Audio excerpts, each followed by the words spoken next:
Hi friends, అందరికీ ఎలా ఉన్నారు? ఈ వీడియో తీయగల కారణం ఏంటంటే, చాలామంది మన వీడియోస్ కామెంట్ అయితే చేశారు.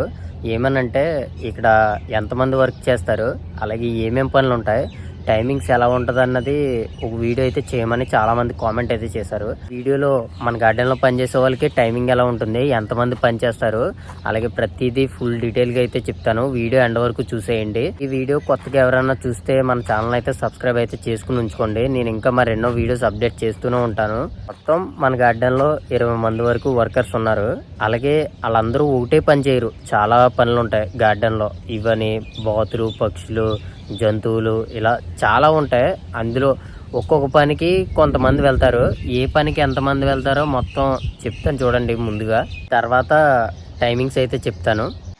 ముందుగా మన గార్డెన్లో ఆవులు అలాగే ఒంట్లు ఉంటాయి. ఒంట్లు 2 పాలిచ్చే ఉన్నాయి.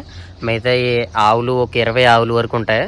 ఇవన్నీ ఒకడే చూసుకుంటాడు అనమాట. అంటే మార్నింగ్ నుంచి ఈవినింగ్ వరకు వీటి దగ్గర గడ్డి, నీరు మొత్తం పెట్టడానికి ఒకడే చూసుకుంటాడు. ఒకడే కాదనమాట, ఆవుల్లో మార్నింగ్ అలాగే ఈవినింగ్, అంటే మార్నింగ్ 1 గంట, ఈవినింగ్ 1 గంట, అలాగా ఒక 2 వెళ్తారు మనుషులు. ఎందుకంటే పాలు తీసే ఆవులు చాలా ఉంటాయి అనమాట. ఒంటికి పాలు తీసేటప్పుడు ఇంకొకటి ఉండాలి, ఎందుకంటే తాసా పట్టుకోవాలి కాబట్టి. ఒంట్లకి మిషన్ పెట్టి తీయము, అందుకని ఒంట్లు తీయడానికి ఇంకొకరు అయితే అవసరం అవుతుంది.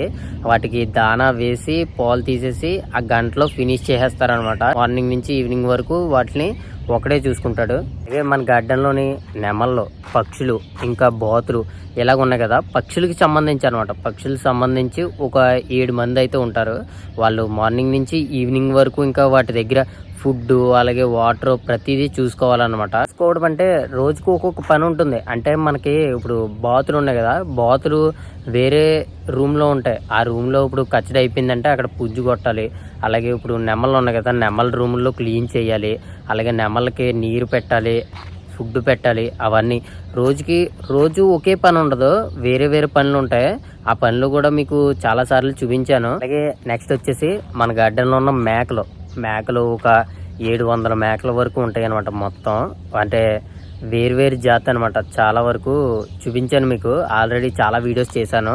అవన్నీ కలిపి ఒక 5గురు చూసుకుంటారనమాట. 5గురు అయితే వాటిని మేకల దగ్గర చూసుకుంటారు. మార్నింగ్ వెళ్ళి పాలు పట్టించి పిల్లల్ని చూసుకోవడం, అలాగే వాటికి దానా అలాగే గడ్డి ఇవన్నీ వేయడం అనమాట. ఇంకొక 5గురు వచ్చేసి ఇప్పుడు మన గార్డెన్లోని ఖర్జూరు అలాగే అంజీరా, అంటే చెట్లకి సంబంధించింది అనమాట. ప్రతిదీని చెట్లు ఉన్నాయి కదా మన గార్డెన్లో, పూల మొక్కలు అలాగే ఖర్జూరు, అంజీరా ఇవన్నీ ఉన్నాయి కదా, అవన్నీ క్లీన్గా చూసుకోవాలన్నమాట. ప్రతిదీని నీరు పెట్టడం, అలాగే ఇప్పుడు ఖర్జూరు అయితే వచ్చింది కదా, ఇప్పుడు మేము ఎలా కట్టామో ఖర్జూరు చెట్లకు పూలు కట్టాం కదా, అలాగనమాట ఏమొస్తాయి అవి. అలాగే అంజీర్ రూమ్లో ఫ్రూట్స్ కొయ్యడం, అలాగే ఫ్రూట్స్ చెట్లని సక్రమంగా చూసుకోవాలి. ప్రతిదీ మేమైతే చాలా జాగ్రత్తగా చూసుకోవాలి. ఎక్కువగా మెయిన్ ఇంపార్టెంట్ ఏంటంటే మా బాబాకి చెట్లు అనమాట. చెట్లు అంటే చాలా ఇష్టపడతాడు. ప్రతి చోట ఎక్కడన్నా మొక్క చనిపోయినా కానీ మళ్ళీ దాన్ని రీప్లేస్ చేసేలాగా ఉండాలన్నమాట. అందుకని మీకు చాలాసార్లు చెప్పాను కదా దండాలు వేస్తామని. ఆ దండాలు దేనికోసం అంటే, ఇప్పుడు ఏదన్నా చెట్టు చనిపోయిందంటే అక్కడైతే వేసేయాలి. ఇప్పుడు ఆ దండలు వేయలేదంగో మా బాబా వచ్చి చూస్తాడు, ఆ ప్లేస్లో ఏదన్నా ఖాళీగా ఉందంటే ఊరుకోడు అనమాట. అలా ఉంటుంది. మా బాబాకి చెట్లు అంటే చాలా పిచ్చి అనమాట, చాలా ఇష్టం. మేమైతే ఇప్పుడు ఈ చెట్లని గట్ట మొత్తం అన్నిటిని గార్డెన్లో ఉన్న గ్రీనరీ మొత్తం మేమే చూసుకుంటాం అనమాట. దానికి ఒక 5 మంది ఉంటారు. మామూలుగా మొక్కల్ని చూసుకునే వాళ్ళే కూడా వాళ్ళు జింకల్ని చూసుకుంటారు అనమాట. జింకలు ఉన్నాయి కదా మన గార్డెన్లో, అవి కూడా చూసుకుంటారు. అవి ఇవి కలిపి చూసుకుంటారనమాట. ఎగ్జాంపుల్గా చెప్తున్నాను, ఇప్పుడు చెట్ల కింద చెత్త ఉంది కదా, అదైతే పుంజు కొట్టేసాం చూసారు కదా, ఇలా పోగులు పెట్టి అవి ఎత్తేయాలి మళ్ళీని. ఇవన్నీ ఉండకూడదు అనమాట. మా బాబా వారానికి ఒకసారి వస్తాడు, మొత్తం క్లీన్గా ఉండాలన్నమాట. ఇది ఒకటే కాదు, ప్రతి చోట గార్డెన్లో ఎక్కడన్నా సరే మేము రోజుకు ఒక్కొక్క పని ఉంటుందన్నమాట.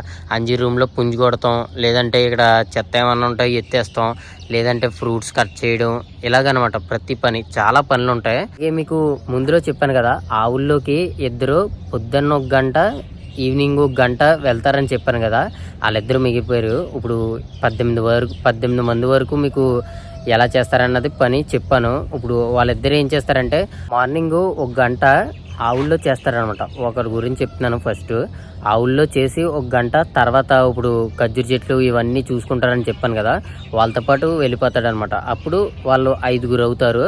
తర్వాత ఇంకొకరు వచ్చేసి ఆవుల్లోకి 1 గంట వస్తారు కదా, అతను వచ్చేసి ఏం చేస్తాడంటే వంట వండుతాడు అనమాట. ఇప్పుడు మన గార్డెన్లోనే అందరికి ఒక 20 మంది ఉన్నారు, వాళ్ళందరికీ వంట వండడానికి ఒక మనిషి అయితే ఉంటాడు అనమాట. అలాగే మార్నింగ్, ఆఫ్టర్నూన్, ఈవినింగ్ వండుతాడు అనమాట. అతను వంటలు వండు అతను ఇప్పుడు కుక్కర్ అనమాట. మాకు 20 మంది ఉన్నారు కదా, వాళ్ళందరికీ కలిపి వండుతాడు అనమాట. అలాగే నెక్స్ట్ వీడియోలో వచ్చేసి ఏమేమి వండుతారు, అలాగే వారంలో ఏ రోజు ఏం కర్రీ పెడతారు అన్నది మీకు నెక్స్ట్ వీడియో అయితే చెప్తాను. మీరైతే మిస్ అవ్వకండి. అలాగే మన ఛానల్ని సబ్స్క్రైబ్ చేసుకుని ఉంచుకోండి. నేనైతే ప్రతి వీడియో అప్డేట్ చేస్తూనే ఉంటాను. అలాగే ఇప్పుడు టైమింగ్ గురించి అయితే మాట్లాడుకుందాం. టైమింగ్ వచ్చేసి మార్నింగ్ 6కి అయితే వెళ్తారు. 6కి వెళ్ళి మళ్ళీ 7:30, 8 కల్లా వచ్చేస్తారనమాట. అంటే ఒక్కొక్క రోజు పని ఎక్కువగా ఉంటుంది, ఒక రోజు తక్కువగా ఉంటుంది. కరెక్ట్గా 8కి అయితే వచ్చేస్తారనమాట. వచ్చేసి టిఫిన్ చేసేసి మళ్ళీ 8:30 కల్లా వెళ్ళిపోతాము. మళ్ళీ 8:30కి వెళ్ళిపోయి మళ్ళీ 11:30 కల్లా మళ్ళీ రూమ్కి అయితే వచ్చేస్తామన్నమాట. అంటే సగం హాఫ్ డ్యూటీ అవునట్టు. 11:30 నుంచి 3 o'clock వరకు మాకు ఫ్రీ టైం అనమాట. మామూలుగా మేము బాత్ చేసి అలాగే ఫుడ్ తినేసి కాసేపు అయితే పడుకుంటాము. ఆ తర్వాత మళ్ళీ 3 o'clock అయితే లెగిస్తాము. మళ్ళీ 3 గంటలు లెగిసిన తర్వాత మళ్ళీ డ్యూటీకి అయితే వెళ్ళిపోతాము. వెళ్ళిపోయి ఒక అరగంట ఉంటుంది అనమాట మళ్ళీ పని. అంటే నార్మల్గా ఇప్పుడు గుడ్లు ఉంటే గుడ్లు వేరడము, అలాగా ఏదో ఒక పని ఉంటుందన్నమాట. ఆ పని చూసుకుని మళ్ళీ వెనక్కి అయితే వచ్చేస్తాం 3:30కి. తర్వాత మళ్ళీ 4 అయ్యేదాకా రూమ్లో అయితే ఉంటాం అనమాట. 4 అయ్యేదాకా రూమ్లో ఉంటాము. తర్వాత 4కి మళ్ళీ డ్యూటీకి అయితే వెళ్ళిపోతాము. ఇప్పుడు వేసవకాలం కాబట్టి 6:30 అయితే పడుతుంది. మళ్ళీ 4కి వెళ్ళి 6:30కి మళ్ళీ వెనక్కి వచ్చేస్తాం. అప్పుడు మనకి డ్యూటీ అయితే ఫుల్గా కంప్లీట్ అయిపోద్ది. వేసవకాలం వేరేలా ఉంటుంది, అలాగే చలికాలం వేరేలా ఉంటుంది అనమాట. చలికాలంలో అయితే 4కి వెళ్ళి 5 కల్లా వెనక్కి వచ్చేస్తాం. అంటే గమ్మున చీకటి పడిపోద్ది కదా, అందుకని 5కి అయితే వెనక్కి వచ్చేస్తాం. వేసవకాలం కాబట్టి 4కి వెళ్ళి మళ్ళీ 6:30 దాకా పనిచేసి వెనక్కి అయితే వచ్చేస్తాం రూమ్కి. చాలా వీడియోలు అయితే చూపించాను ఏమేం పనులు ఉంటాయి అన్నది. ప్రతిదీ ఒక్కో పని మీకు వీడియోస్ చేస్తూ చూపిస్తూ అలాగే ఎలా చేస్తున్నాం అన్నది మీకైతే వీడియోస్ రూపంలో పెడుతున్నాను. మీరైతే మిస్ కాకుండా చూడండి, ప్రతిదీ మీకైతే క్లియర్గా అర్థమవుతుంది. అలాగే ఇంకా ఎవరికైనా డౌట్స్ ఉంటే కామెంట్ బాక్స్లో కామెంట్ అయితే చేసేయండి. నెక్స్ట్ వీడియో ఏం చేయమంటారో. వీడియో మీకు ఎలా కనిపించిందో ప్లీజ్ లైక్ చేసి సబ్స్క్రైబ్ అయితే చేసుకోండి. మరెన్నో వీడియోస్ అప్డేట్ చేస్తూనే ఉంటాను. అలాగే నా ఛానల్ని సబ్స్క్రైబ్ చేస్తారని కోరుతున్నాను. నెక్స్ట్ వీడియోలో మళ్ళీ కలుద్దాం. ఉంటాను ఫ్రెండ్స్, బాయ్, జై హింద్.